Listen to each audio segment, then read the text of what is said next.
Uncle ನಿಮ್ದೇನೋ personal ಆಗಿ ಮಾತಾಡೋದಿರುತ್ತೆ, ನಾನು disturb ಮಾಡಲ್ಲ. ಕೃಷ್ಣ, ಹಾ ಮೇಡಮ್, ನಾವು ಹೊರಡೋಣ.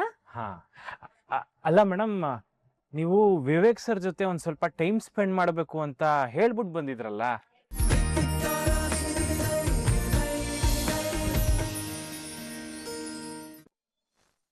ಏನ್ ಆಟ ಆಡ್ತಿದ್ಯಾ ಪಲ್ಲವಿ? ಇದಕ್ಕೋಸ್ಕರನೇನಾ ನಾನು ಅಷ್ಟೆಲ್ಲ ಕಷ್ಟಪಟ್ಟಿದ್ದು? ನಿನ್ಗೆ ನಿನ್ ನಾಟಕದ ಮದ್ವೆನೆ ಮುಖ್ಯ ಆಯ್ತು ಹೊರತು ನನ್ ಮದ್ವೆ ಅಲ್ಲ.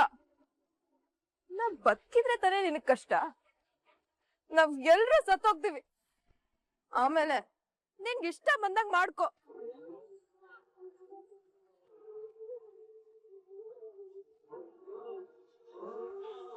ಪಲ್ಲವಿ, ಯಾಕೆ ನನ್ನ ಧರ್ಮ ಸಂಕಟದಲ್ಲಿ ಸಿಕ್ಕಾಕ್ಸ್ತಿದ್ಯಾ? ಇದೇ ನನ್ ಕೊನೆ ತೀರ್ಮಾನ ಅಣ್ಣ. ನಿನಗ ಜಾನ್ಸಿನೇ ಬೇಕಂದ್ರೆ ಈ ವಿಷ ಕುಡ್ದು ಇಡೀ ಕುಟುಂಬನೇ ಸಾಯ್ತೀವಿ.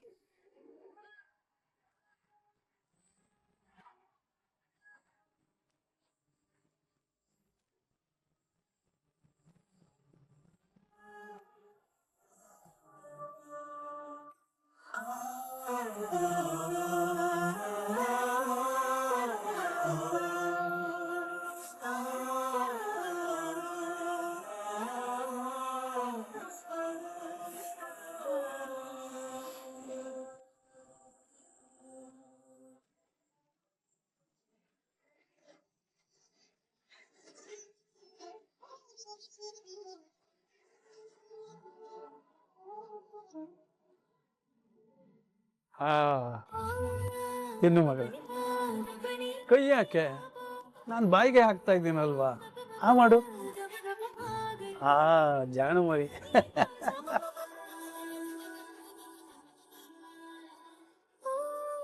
ಜಾಣು ಪುಟ್ಟ, ಎಷ್ಟು ದೊಡ್ಡವಳಾಗ್ಬಿಟ್ಟೆ ನೀನು. ನನ್ಗೀಗ್ಲೂ ಪುಟ್ಟ ಮಗು ಇದ್ದಾಗ ನಾನು ಎತ್ಕೊಂಡಿದ್ನಲ್ಲ, ಅದೇ ನೆನಪಿಗೆ ಬರ್ತಾ ಇದೆ ನಂಗೆ.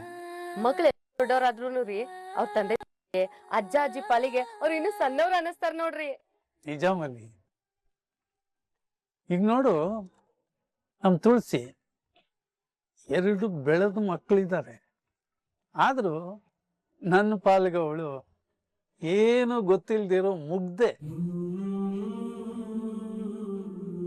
ಅದೇ ತರ ಇನ್ನು ಝಾನ್ಸಿ ವಿಷಯ ತಗೋ.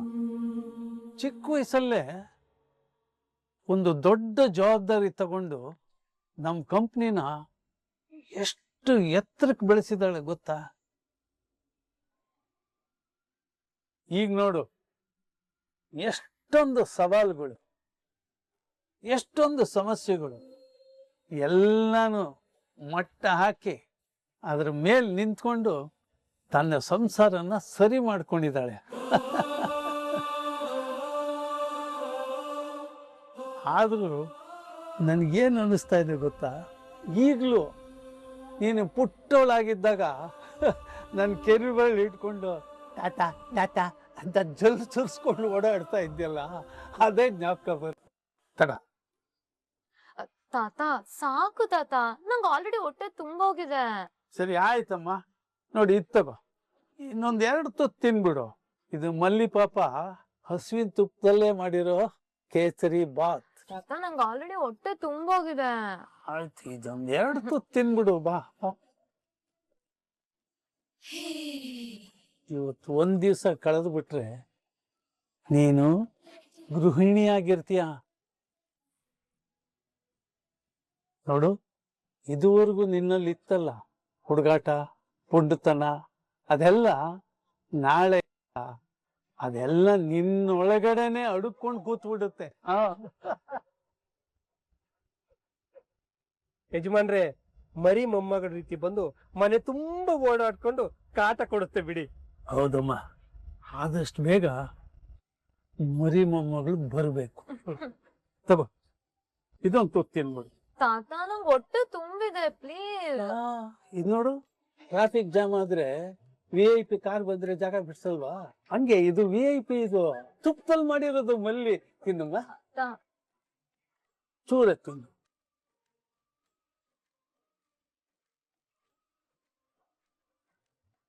ಪ್ಲೀಸ್ ತಾತ, ನನಗ ಆಗ್ತಿಲ್ಲ.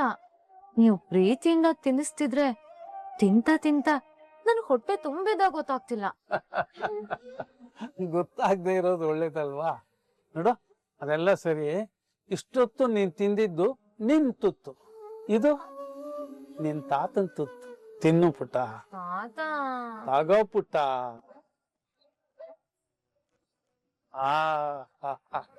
Good good good. ಇದು ಲಾಸ್ಟ್ ತುತ್ತು, ನಿನ್ ಗಂಡರಾಗೋದು. ಹೋಗ್ತಾತ, ಈಗ ಹೇಳ್ತಾ ಹೇಳ್ತಾನೆ ನೀನ್ ಜಾಸ್ತಿ ತಿನ್ನಿಸ್ಬಿಟ್ಟೆ.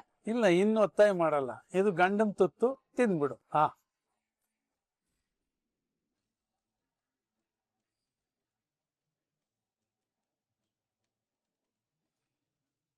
ತುತ್ತು ಜಾರೋದು ಅಂದ್ರೆ ತೊಂದ್ರೆ ಹತ್ರ ಬರೋ ಸಮಯ ಬಂದಿದೆ ಅಂತ ಆಯ್ತು. ನೋಡ್ತಾ ಇದ್ರೆ ಜಾರೋದು ರಾಗುನೆ ಅಂತ ಅನ್ಸ್ತಾ ಇದೆ. ನೋಡಿದ್ಯಾ, ನನ್ಗ್ ಹೊಟ್ಟೆ ತುಂಬಿದೆ ಅಂತ ನನ್ ಗಂಡನ್ಗೆ ಅರ್ಥ ಆಗಿದೆ. ಅದಕ್ಕೆ ಬೇಡ ಅಂತ ಅವನೇ ವಾಪಸ್ ತಗೊಂಡ್ಬಿಟ್ಟ. ಸರಿ ನಮ್ಮ ರಾಮಚಾರಿ ರಾಮಚಾರಿ, ಏನ? ಜನಗಳೆಲ್ಲ ಆಚೆ ಬಂದಿದ್ದಾರೆ ಕಣೋ. ಯಾವ ಜನ? ಅದೇ ಅವತ್ತು ಅತ್ತಿಗೆಯವರಪ್ಪನ ಪೊಲೀಸರು ಅರೆಸ್ಟ್ ಮಾಡ್ಕೊಂಡಿರೋ ವಿಚಾರ ಗೊತ್ತಾಗಿ ಆ ಬ್ಯಾಂಕ್ನವರೆಲ್ಲ ಬಂದು ಮನೆ ಹತ್ರ ಗಲಾಟೆ ಮಾಡ್ತಾ ನಮ್ಗೆ ಇವತ್ತೇ ದುಡ್ಡು ಬೇಕು ಅಂತ ಹೇಳ್ತಾ ಇದ್ರಲ್ಲ ಅವರು.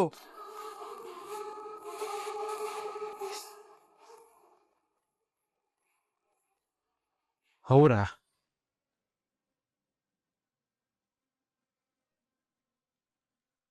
ರಾಮಚಾರಿ, ಏನಪ್ಪ ವಿಷಯ? ಅದೇಮ್ಮ, ಅವತ್ತು ಚಾರು ಮೇಡಮ್ ಅವ್ರ ಅಪ್ಪನ್ನ ಜೈಲಿಗೆ ಹಾಕ್ದಾಗ ಬ್ಯಾಂಕಿನ ಕಸ್ಟಮರ್ಸ್ ಎಲ್ಲ ಬಂದು ಚಾರು ಮೇಡಮ್ ಹತ್ರ ದುಡ್ಡು ವಾಪಸ್ ಕೊಡಿ ಅಂತ ಜಗಳ ಮಾಡಿದ್ರಲ್ಲ, ಅವರೆಲ್ಲ ಮನೆ ಮುಂದೆ ಬಂದಿದ್ದಾರಂತೆ. ಅಯ್ಯೋ, ಇವಾಗ ಏನಪ್ಪ ಮಾಡೋದು? ಅದೇನು ವಿಚಾರಿಸೋಣ ಬನ್ನಿ. ಹುಷಾರ್ ಕಣ. ಬನ್ನಿ ಬನ್ನಿ ಬನ್ನಿ. ರಾಘು, ನಿಂಗೊಂದ್ ಗೊತ್ತಾ? ರಾಯ್ ತುಂಬಾ ಖುಷಿಯಿಂದ ಇದನ್ನ ರೆಡಿ ಮಾಡ್ಸ್ಕೊಂಡ್ ಬಂದು ನನಗೆ ಗಿಫ್ಟ್ ಕೊಟ್ಟ. ಇಲ್ಲಿ ನೋಡು, ಎಷ್ಟ್ ಚೆನ್ನಾಗಿದೆ.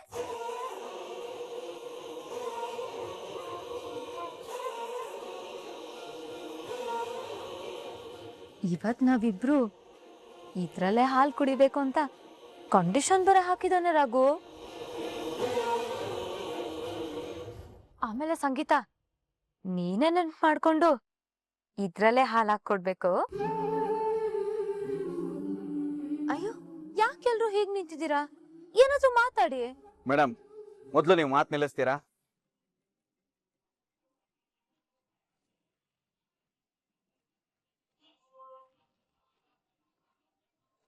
ಸುಮ್ನೆ ಕನ್ಸ್ ಕಟ್ಕೊಂಡು ಆಸೆ ಇಟ್ಕೊಂಡು ಏನೇನೋ ಮಾತಾಡ್ಬೇಡಿ ಮೇಡಮ್. ನೀವ್ ಅನ್ಕೊಂಡೋಗಿ ಏನೂ ಆಗಲ್ಲ.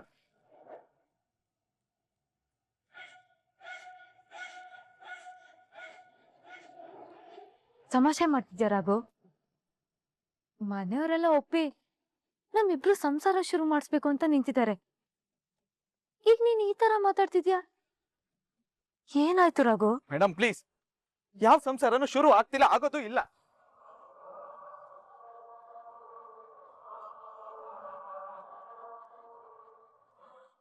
ರಾಘು, ಯಾಕೆ ರಾಘು? ಕೆಲವೊಂದು ಪ್ರಶ್ನೆಗಳಾಗಿ ಉಳ್ಕೊಂಡ್ರೆ ಒಳ್ಳೇದು. ಉತ್ತರ ಹುಡ್ಕೋ ಪ್ರಯತ್ನ ಮಾಡಬಾರ್ದು. ಅದರಿಂದ ಸಿಗೋದು ನೆಮ್ಮದಿ ಉತ್ತರ ಅಲ್ಲ.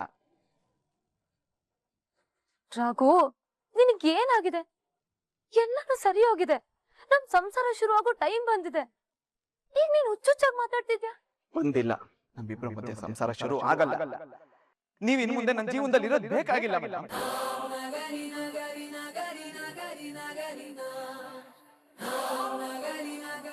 ಯಾಕೆ ರಾಘು ಏನೇನೋ ಮಾತಾಡ್ತಿದ್ಯಾ? ಯಾಕೆಂದ್ರೆ ಇವತ್ತಿಗೆ ನಮ್ಮಿಬ್ರ ಮಧ್ಯೆ ಇದ್ದ ಸಂಬಂಧ ನೆಗೆದು ಬಿದ್ದು ಹೋಯ್ತು. ಅದಕ್ಕೆ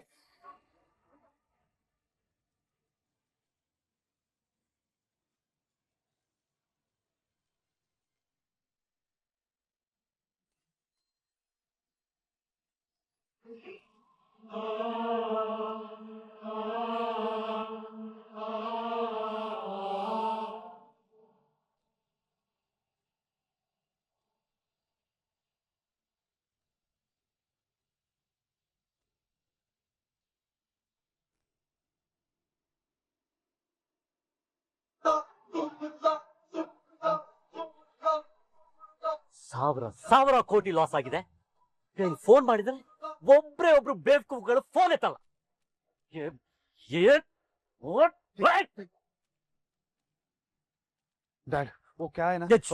ಚುಬ್ಬೆಟ್ಟು ಸಖತ್ ಕೋಪ ಬರ್ತಾ ಇದೆ. ಒಟ್ಟು ಬೆಂಕಿ ಬಿದ್ದಾಗಿದೆ ರಾಮಾಚಾರಿ. ಆದ್ರೆ ಬಿದ್ದಿರೋದು ಕೆಡೋ ಬೆಂಕಿ ಅಲ್ಲ ಮೇಡಮ್, ಪೂರ್ತಿಯಾಗಿ ಸುಡೋ ಬೆಂಕಿ, ಸುಟ್ಟು ಬೂದಿ ಆಗೋ ಬೆಂಕಿ.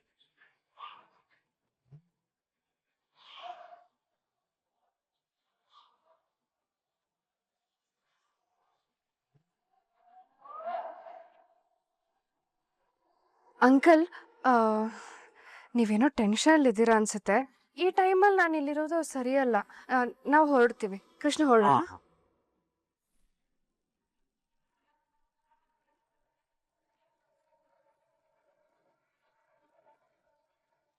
ಸರ್, ಅರ್ಜೆಂಟಾಗಿ ಬರಕ್ ಹೇಳಿದ್ರಿ?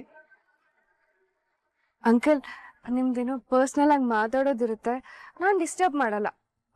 ಕೃಷ್ಣ, ಹಾ ಮೇಡಮ್. ನಾವು ಹೊರಡೋಣ. ಹಾ ಅಲ್ಲ ಮೇಡಮ್, ನೀವು ವಿವೇಕ್ ಸರ್ ಜೊತೆ ಒಂದ್ ಸ್ವಲ್ಪ ಟೈಮ್ ಸ್ಪೆಂಡ್ ಮಾಡಬೇಕು ಅಂತ ಹೇಳ್ಬಿಟ್ಟು ಬಂದಿದ್ರಲ್ಲ.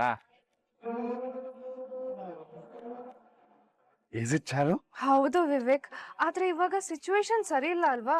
ನಾವು ನೆಕ್ಸ್ಟ್ ಟೈಮ್ ಮೀಟ್ ಮಾಡೋಣ. ನಾನು ಇವಾಗ ಹೊರಡ್ತೀನಿ. ಚಾರು, ನಾವು ಚಾರು, ನೀನು ಹೋಗ್ಬಾ. I see you late. Bye Vivek.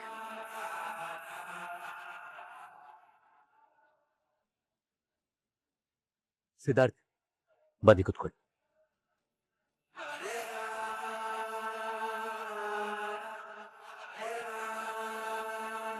Siddharth, ये क्या हो रहा है?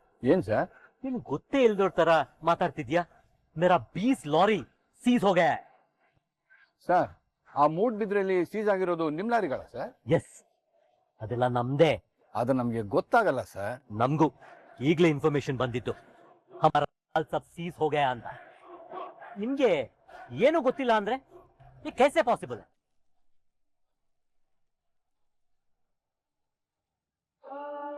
ಸರ್, ಅದು ನನ್ನ ಲಿಮಿಟ್ ಅಲ್ಲಿ ಇಲ್ಲ, ಬೇರೆಯವ್ರ ಕಂಟ್ರೋಲ್ ಅಲ್ಲಿ ಇದೆ.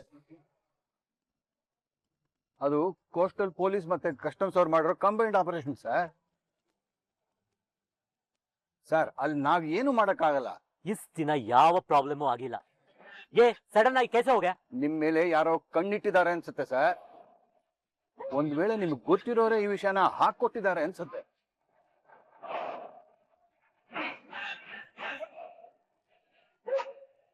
ನಮ್ಮವರ ಅಂದ್ರೆ ಕಾನ್? ಸರ್, ಅದನ್ನ ನೀವೇ ಕಂಡು ಹಿಡ್ಕೋಬೇಕು. ಡಿಪಾರ್ಟ್ಮೆಂಟ್ ಅವ್ರಿಗೆ ಏನಾದ್ರು ಸ್ವಲ್ಪ ಕ್ಲೂ ಸಿಕ್ಬಿಟ್ರೆ ಅದನ್ನ ಹಿಡ್ಕೊಂಡು ನಿಮ್ ಪೂರ್ತಿ ಜಾಲನೆ ಕಂಡು ಹಿಡಿದು ಬಿಡ್ತಾರೆ. Be careful sir.